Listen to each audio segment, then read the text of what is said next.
Hey everyone, Greg from Second Amendment Sports and Defense. Today I have the brand new Smith & Wesson M&P45 Shield chambered in 45 ACP. Now the M&P Shield series has been on the market for many years. Smith & Wesson started with a 9mm and shortly thereafter followed up with a 40 caliber variant. But the 45 Shield has been the subject of great anticipation for many years, and finally I have one in hand to demonstrate for you today. Alright, so from left to right we have the Smith & Wesson M&P9 Shield, the M&P40 Shield, and the new Smith & Wesson M&P45 Shield. Now dimensionally, the 9mm and 40 caliber variants are the same. They're built on identical frames. The 45 Shield, they did have to scale up slightly to accommodate that larger 45 cartridge.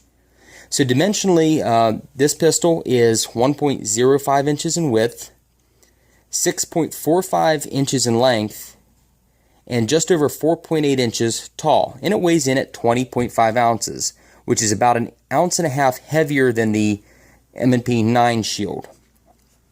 So how these models stack up to one another?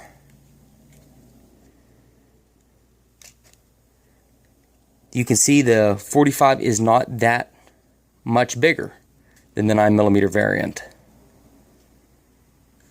It is wider slightly, taller, a little bit longer, but again, the gain that you make in caliber is proportional to the size that you get. This model, the M&P45 Shield, is packaged with both a 6-round and a 7-round magazine. And comparatively, the 40 caliber is packaged with a 6 and a 7-round magazine. The 9mm is packaged from the factory with both a 7 and an 8-round magazine. So again, magazine capacity is comparable again for that class of firearm. Also, the trigger pull on this, let's visually inspect our chamber, weighs in at about 6 pounds. Now they did make some upgrades to the 45 Shield over the 9mm and 40 caliber variants. We do have serrations on the front of the slide, and we do have upgraded stippling on the grip. Now that is unique as of right now to the 45 Shield. I am not aware of any plans that Smith & Wesson has in the future of adding those features to their 9mm and 40 caliber variants. But functionally, the firearms are the same. This model in particular is equipped with a thumb safety. It is, of course, available without. And I would be surprised if in the coming months Smith & Wesson doesn't release various state-compliant versions of this with, the magazine disconnects and the other internal safety devices that some states require. Alright, so disassembly of the Smith & Wesson Shield series pistol is not difficult by any means. As with all firearms, we're going to start by removing the magazine. We're going to lock our slide to the rear and visually inspect the chamber to ensure no ammunition is present. Okay, so on this model, with the slide locked to the rear, we're going to disengage our takedown lever, and then on the inside of the magazine well, just underneath of the bolt face of the slide there's a little yellow lever. It's painted yellow from the factory. That is your sear release lever. If you read the instruction manual, it will tell you have to get a pen or something plastic, and just push down on it. And what that does, that disengages the sear to allow the slide to move freely from the frame. That can also be accomplished by dry firing the pistol.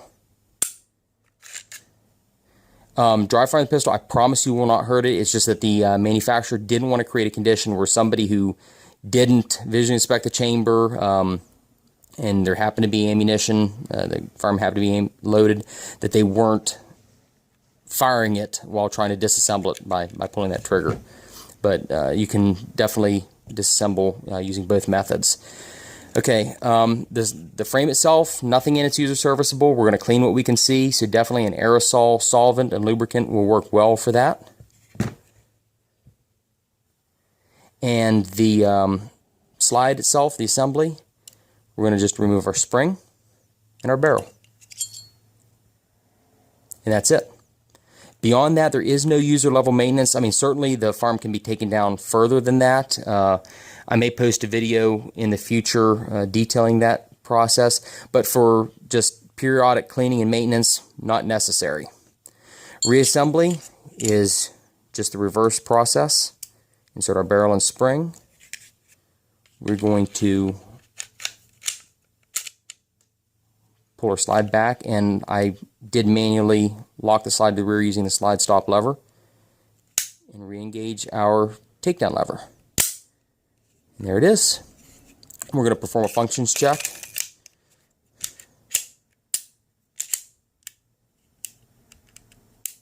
And it works as it should. Okay, and obviously, one last note, that sear release lever, if you do, after reassembling, forget to re-engage that, simply by inserting the magazine in the first time will do that for you. It pushes it up out of the way by design. Alright, I'm out on the range. I have the Smith & Wesson M&P 9, 40, and 45 Shield pistols out. I'm going to fire them each in succession at different targets. We're going to see how they stack up. So this first is the M&P 9 Shield.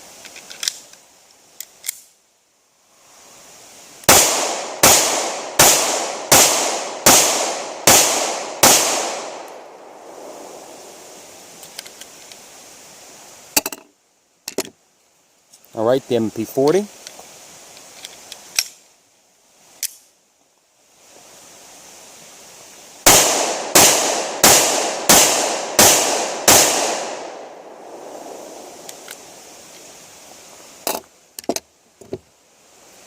And the M&P45.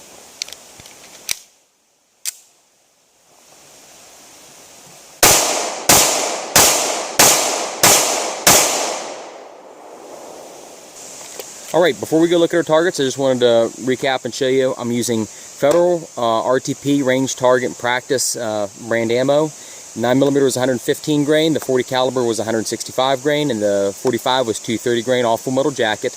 They performed very well in each of those firearms.